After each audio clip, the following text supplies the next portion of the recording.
Olá, novamente, bom dia, boa tarde ou boa noite. Sejam bem-vindos, portanto, à nossa terceira aula de Teorias e Práticas da Comunicação, que obviamente é teórica no sentido do conteúdo e acaba sendo prática pela forma com que nós estamos nos comunicando agora. Eu sou um professor de longa data, isso está bem claro já nas minhas rugas e na minha falta de cabelo. Muitos alunos já tiraram, muitos tiraram os meus cabelos com as próprias mãos, mas a maioria deles foi natural mesmo. É uma coisa com a qual eu ainda não pude evitar, não tenho como lutar contra isso. Mas nessa longa jornada foi extremamente gratificante vivenciar todas as mudanças tecnológicas absurdamente fortes que ocorreram nos últimos 30 ou 40 anos. Eu devo ter de sala de aula aproximadamente 40 anos. Eu entrei em sala de aula pela primeira vez para dar aula de linguagem de programação quando tinha 16 anos. Não vou dar mais informações, senão rapidamente vocês formam uma conta matemática e já descobrem a minha idade. É melhor não. Mas apesar da idade, eu procuro sempre, como uma missão de vida, como homem, como cidadão, como um indivíduo que faz parte dessa grande comunidade global, estar sempre me atualizando. Isso é um prazer pessoal, uma busca desde sempre. Eu sou um aficionado pela robótica e as impressoras 3D a que me referi na aula passada, muitas delas eu mesmo construí, isso já faz mais de 10 anos. Hoje eu já não construo mais impressoras 3D, hoje eu compro pronta, mas eu não tenho tantas assim, tá? Eu tenho 5. Eu estou dizendo isso também para complementar, porque como eu me referi aos meus bonequinhos aí atrás que estão ainda em produção, a minha oficina de impressoras 3D não é exatamente aqui, fica num outro cômodo da minha casa, lá do lado de fora, numa oficina própria para elas. Me perguntaram então como é que o que é que você faz, em que você se especializou. Bom, eu, na medida do que é possível ali, sem fugir do nosso contexto, eu falo uma coisa ou outra, mas eu realmente produzo algumas coisas, mas profissionalmente, porque eu também estou na sala de aula do ensino médio, e isso é absolutamente útil, e que se encaixa perfeitamente a tecnologia utilizada em sala de aula e dentro do foco do assunto práticas da comunicação no ambiente educacional. São multimeios didáticos. Então, toda e qualquer ferramenta utilizada em sala de aula é uma tecnologia em sala de aula. Estamos muito além do giz de cera, o giz no quadro negro e coisas assim. Então, hoje vamos falar sobre as cores. Mas enfatizo mais uma vez, amigos, leiam por favor os textos. Eles foram feitos especialmente para vocês, alguns são uma seleção, mas a grande maioria são meus mesmos. Inclusive alguns deles são fragmentos de um livro que eu escrevi. Então foram pensados exatamente para essa situação. Por isso os meus vídeos, as videoaulas não são tão intensas e tão longas. É justamente para que dá a oportunidade para que vocês possam ler os livros. Eu gostaria que as minhas aulas online fossem inspiradoras. Eu acredito profundamente que o papel do professor hoje é um elemento inspirador, porque sim, o mundo mudou, os jovens mudaram, as formas como nos comunicamos mudaram. E a pergunta que sempre fazem para mim nos momentos em que falo sobre isso: a sala de aula vai mudar como?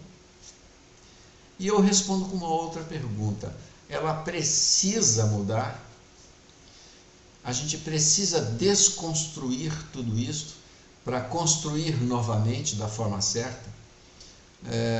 Se vocês observarem esta pergunta com mais seriedade, assim, com um senso crítico maior, vocês vão perceber que a sala de aula não precisa mudar.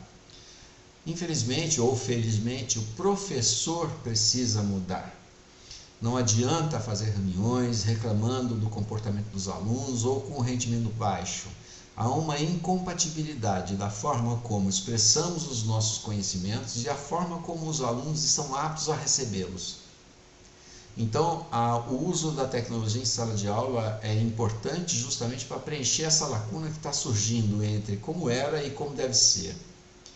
A mudança principal numa sala de aula não é retirarmos as cadeiras e colocar os alunos deitados, fazendo o que querem, com o celular na hora que querem e assimilando aquilo que querem. Nós estamos lá justamente para isso, nós somos os adultos. Mas é necessário que façamos alguns pequenos ajustes na forma como transmitimos as informações, porque a carga de informações que estes alunos têm constantemente e que trazem para dentro da sala de aula, ela deve ser aproveitada dentro daqueles conteúdos que nós julgamos serem os mais necessários para uma vida emocionalmente saudável, profissionalmente saudável, um exercício de cidadania saudável. Por isso vale a pena mencionar aqui, entre parênteses, já que o tema da aula hoje são as cores, vamos fazer um pequeno parênteses, já que este assunto surge. Uma coisa que está bastante discutida hoje são as soft skills e as hard skills. Então, uma pequena palavrinha sobre isso, para que você não esqueça. Hard skills é aquele conhecimento... Desculpe, o vídeo não está gravado, eu estou direto. A fita, o que gravar, gravou, tá? É como se eu estivesse pessoalmente, nada de artificialidades. Então, desculpe se eu tossir de vez em quando, é normal. As hard skills são aquelas que você adquire no ambiente acadêmico, ou pela experiência profissional, ou pela sua experiência em manufatura. A hard skill é um conhecimento que você adquire ao longo de um processo educativo. Uma hard skill é um conhecimento que você adquire num curso técnico, num curso superior, uma habilidade sua que foi desenvolvida e ela tem uma tecnicidade grande. Esse tipo de conhecimento nunca será totalmente descartado, mas com os recentes adventos tecnológicos, em especial neste momento, assim como outros momentos tiveram outros protagonistas computacionais importantes, nesse momento nós estamos falando da inteligência artificial ao alcance de todos, de tal forma que você pode tratá-la como o grande oráculo de um mundo prestes a se transformar numa Matrix. Sim, é verdade, porque eu tenho alguns alunos, por exemplo, eu sou obrigado a dar aula a eles num ambiente acadêmico, em que é uma sala de aula tradicional, eu estou lá presencialmente, mas entre eu e os alunos há um computador. Cada aluno tem um computador. E como se não bastasse, cada aluno também tem um celular. E ora ele está no computador, ora ele está no celular, e em alguns poucos momentos ele está exatamente ligado no que eu estou tentando dizer. Então eu já desisti de lutar contra o celular e eu desisti de lutar contra o que quer que o aluno esteja fazendo no computador, se ele não está afim naquele momento de entender por que aquela tabela Excel é capaz de fazer um sistema de equação diferenciado mais complexo. Porque em algum momento ele vai precisar daquilo. Então, a hora que ele precisar, ele vai desenvolver a sua hard skill. Como dizia a minha avó, se não for por amor, é pela dor. Mas, na maioria das vezes, eu consigo criar situações em sala que são inspiradoras o suficiente para que possa mantê-los dentro do foco mínimo, pelo menos pelo tempo necessário, para que eles possam absorver o conteúdo que eu preciso transmitir. Então, não é necessário mudar a sala de aula tanto quanto dizem. E o celular pode ser muito ruim em sala de aula, principalmente quando está usando o WhatsApp ou uma rede social ou alguma coisa assim, durante a aula do professor. Até porque o professor em sala percebe, mas aquele aluno depois demonstra isso numa avaliação. Então, o professor tem que literalmente rebolar para vencer os atrativos que retiram a concentração do aluno. Muito bem, as hard skills são aquelas que você adquire. Agora, as soft skills são aquelas que você que o tornam aquilo que você é. A forma como você se comunica, a forma como você se coloca diante dos seus problemas, a sua capacidade de antecipar problemas, de resolvê-los, ser proativo e, veja lá, acima de tudo, ser simpático, empático, saber trabalhar em grupo, ser diversificado mentalmente, tolerante com os mais chatos, aconchegante, agradável e uma série de outras coisas que naturalmente os cursos hard skills não mostram, não ensinam, até porque esse não é o propósito deles. Mas vocês imaginam numa grande empresa onde um chefe de RH vai entrevistar duas pessoas e uma delas é um hard skill, tem hard skill nota 10. O cara sabe muito de linguagem de programação C++, por exemplo. É um demônio. E o segundo não é tão bom. E qual a diferença entre os dois? Muito bem, o primeiro é um cara chato. Se apresentou com uma camiseta toda esgarniçada, descabelado, bem do tipo assim, eu não quero nem saber, o que é importante é que eu sento e faço. Mas rapidamente dá para perceber aqueles traços de personalidade de pessoa que cria intriga, que é chato, que é reclamão e que o salário nunca tá bom e que ele tá sempre chato. E o outro é uma pessoa super, hiper simpática, agradável, uma pessoa com a qual você está sempre se sentindo bem estando ao lado dele.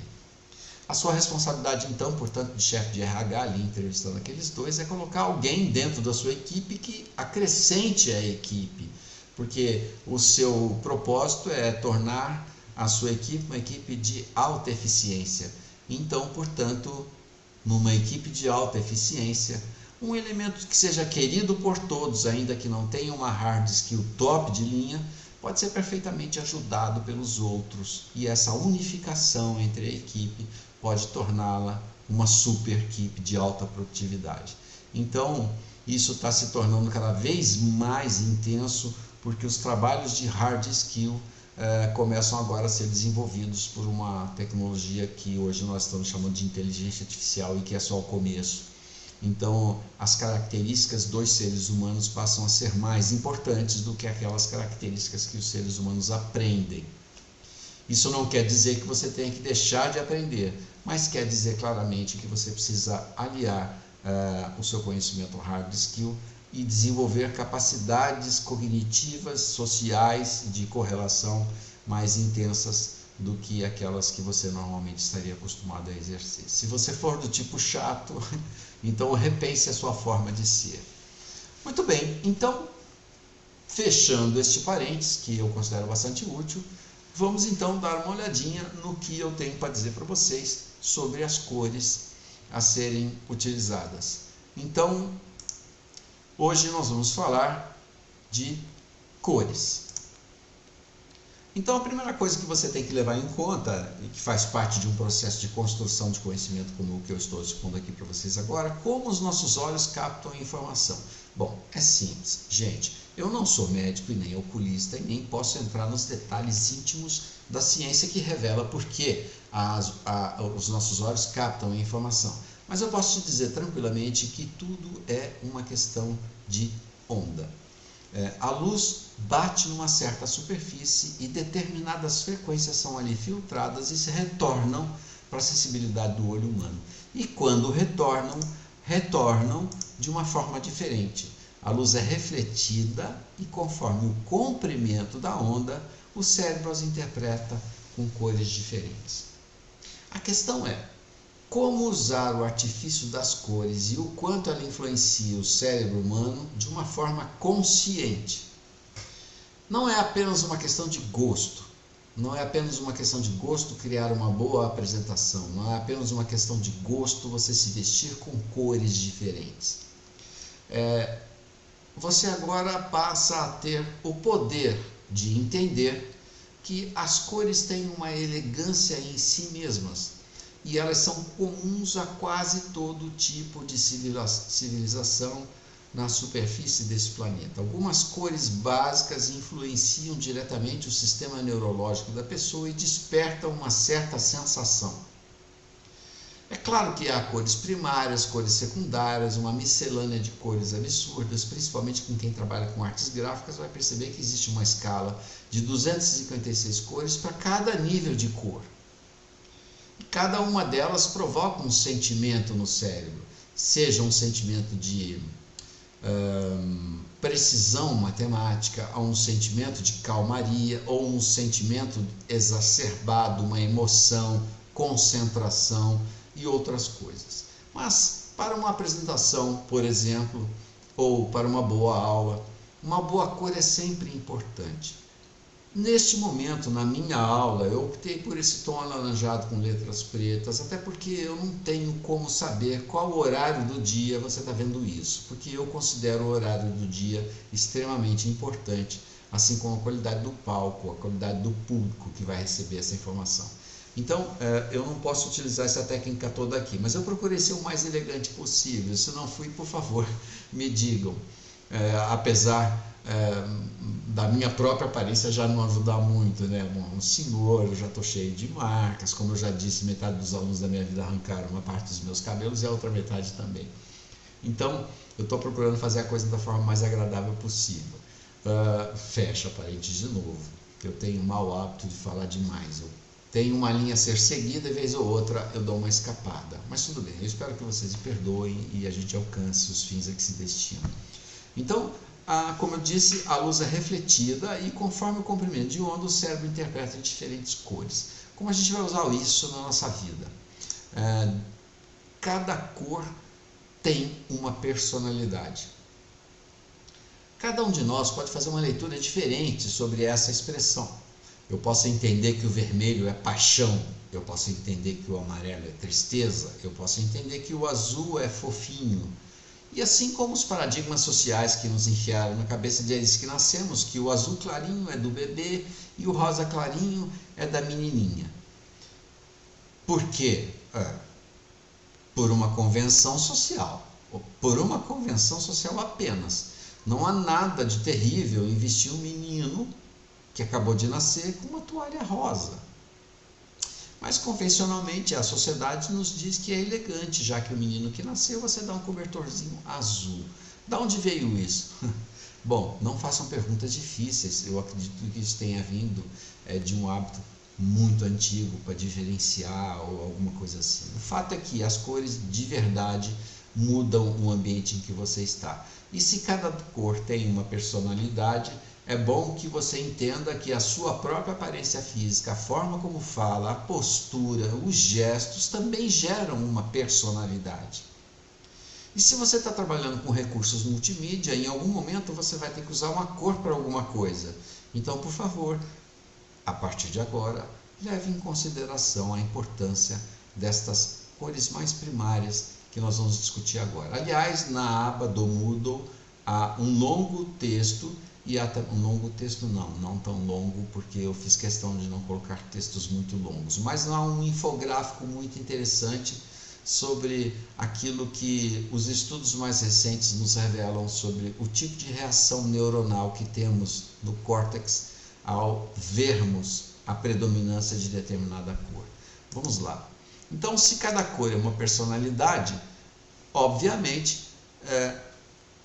também nos chega um sentimento diferente. Então, vou mostrar para vocês dois exemplos e, lendo os textos que dei, que estão lá no Moodle, vocês vão conseguir juntar isso e prestar um pouco mais atenção quando usarem uma cor.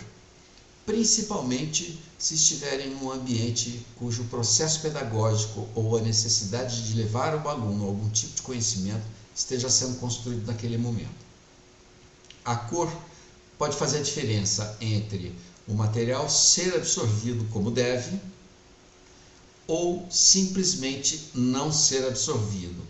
Agora, eu diria que ainda há uma possibilidade pior, de não ser absorvido de forma alguma, porque é chato só de olhar.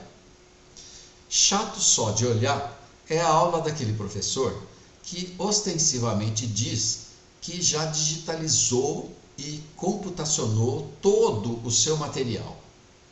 Aí você vai assistir a aula do cara, é uma tela branca com um texto enorme escrito em preto grande. Aí ele lê o texto, explica um pouquinho mais e já passa para o próximo texto. Quando chega no terceiro slide, a metade da turma já está dormindo. Se for o pessoal do ensino médio, pronto, você perdeu o controle. Agora, se for um pessoal do ensino técnico, como a graduação noturna, os caras já estão quase dormindo, porque aquilo é chato de ver. Então, numa apresentação, uma ou duas palavras-chave, um slide com as cores certas e uma boa oratória, pode crer, fará você um Deus em sala de aula durante 40 minutos. É o seu momento de glória de 40 minutos. Então, se cada cor nos traz um sentimento diferente, vamos então finalmente ver um exemplo clássico disso. O que nós vemos aqui nessa imagem? Obviamente, a não ser que seja um equívoco, mas é indiscutível que estamos diante de uma cena de nascer do sol. Que eu estou notando ali em cima que tem um risquinho branco, que eu não sei o que é. Tá, vamos ignorar, ou então vamos dizer que seja um disco voador que acabou de passar por lá. Olha um pouquinho mais para baixo, o que você está vendo? Você está vendo um azul perdendo lugar para um cor de abóbora. Um cor de abóbora ou um laranja que é proveniente do vermelho. Evidentemente, nós estamos vendo o amanhecer. Então, eu vou te contar um segredo que agora talvez até pareça óbvio. Se você está fazendo uma apresentação, ou auxiliando uma apresentação, ou utilizando qualquer tipo de recurso computacional em sala de aula que requeira cor, que não seja robótica educacional, um laboratório de química, ou um ambiente de mapas de geografia, ou alguma coisa assim, opte, se for de manhã, por cores quentes, porque o corpo levantou há poucos minutos, e levantou há poucos minutos com a energia de um amanhecer. Portanto, a cor vermelha fará com que ele desperta ainda mais. Isso explica porque o programa da Ana Maria Braga, na parte da manhã da Rede Globo, tem uma predominância enorme da cor laranja, que é justamente para te envolver, porque a cor está exatamente nivelada com o que o seu corpo naquele momento está apto a receber. Muito bem, então temos cores vermelhas quentes na parte da manhã. Se você for para a parte da tarde, você vai procurar um intermediário, mas eu garanto para vocês, as aulas da tarde são terríveis, porque está todo mundo com sono, inclusive o próprio professor. Então a comunicação não verbal, verbal, sinalização, cores e tudo mais, se alinham para poder oferecer uma aula agradável, principalmente se for uma aula técnica, como por exemplo, eu enfrento 3 horas de aula de linguagem de programação C++, para alunos no período da tarde. Então, eu morro de criatividade para fazê-los se envolver com os desafios propostos. E sempre que posso, procuro usar cores neutras, porque na parte da tarde o sono não vem porque o corpo precisa, o sono vem porque a maioria acabou de almoçar. Então parte do sangue está muito ocupado com o processo digestivo, então dá aquela sonolência. Mas uns bons trancos resolvem o problema.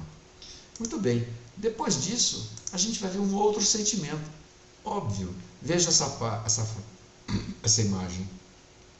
Infelizmente há uma predominância de preto aqui por baixo, mas é apenas a floresta, o ilustrativo, foi a foto que eu encontrei. O importante aqui é que você está vendo claramente, poderia até estar amanhecendo, mas no meu caso eu vou usar como está anoitecendo. A noite está caindo, percebam a predominância do azul. Não vamos entrar no mérito porque é azul, porque a atmosfera reflete, olha, você para, é azul. É azul porque o seu corpo está sentindo aquele azul. Ele está sentindo que o dia está terminando. A energia corpórea é muito diferente do que aquela energia que temos na parte da manhã. Por isso, a capacidade de recepção de informação pode ser muito diferente. Então, por uma questão de elegância e de encaixe àquelas reais necessidades e que o corpo está apto a receber, está apto a necessitar, o azul é o mais indicado. Então, se você tiver de manhã, vermelho na galera. Se você tiver à noite, azul na galera. E, obviamente, isso também explica porque o famoso e eterno e longevo Jornal Nacional, na Rede Globo, tem as cores azuis como predominantes. São cores suaves. O corpo está num estado de declínio energético. O corpo já começa a pedir o seu momento de relaxamento. Então, não é para deixar o povo dormir. Em cima desse azul, cor branca, pouco texto e muita palavra. Ok? Hoje, então, vimos o sentimento nas cores, uma breve passagem sobre como essas cores influenciam o sentimento humano, e eu espero, então, vê-los na próxima aula. E já recebi aqui algumas perguntas, mais algumas perguntas sobre esse meu lado de professor de robótica. Então eu devo dizer para vocês que isso simplesmente é a paixão da minha vida. Eu cheguei num ponto da robótica que não há nada nesse mundo que eu veja que eu não tenha vontade de reproduzir com um Arduino, com um Raspberry ou com qualquer outro tipo de controladora. Realmente é um mundo fantástico. Eu vou comentar alguma coisa sobre isso mais adiante, porque isto é multimídia em sala de aula, isso é tecnologia em sala de aula, mas há um cuidado muito grande a ser usado e uma necessidade muito grande de nos esquivarmos dos oportunistas que brotam todo dia. Aliás, o nosso país é repleto de oportunistas dotados de um conhecimento inquestionável. Muito bem, senhores, muito obrigado pela atenção. Eu espero que essa aula não tenha sido cansativa. Mais uma vez eu digo, participem do fórum. Lá no fórum você pode falar mal de mim, pode dizer que você não gostou, pode ser que você achou legal, diga o que você quiser. Ou então, comente as aulas, faça pergunta, troque experiências. Eu vou frequentar o fórum todos os dias, vou responder qualquer coisa que vocês colocarem lá. Ok? Vou responder ao meu tempo, assim como vocês vão colocar as perguntas lá a seu tempo, obedecendo a diretriz principal de um curso BAD. Eu espero que vocês tenham aproveitado. Então, bora para frente. Se a minha conta não estiver errada, vamos agora para a quarta aula. Obrigado, gente.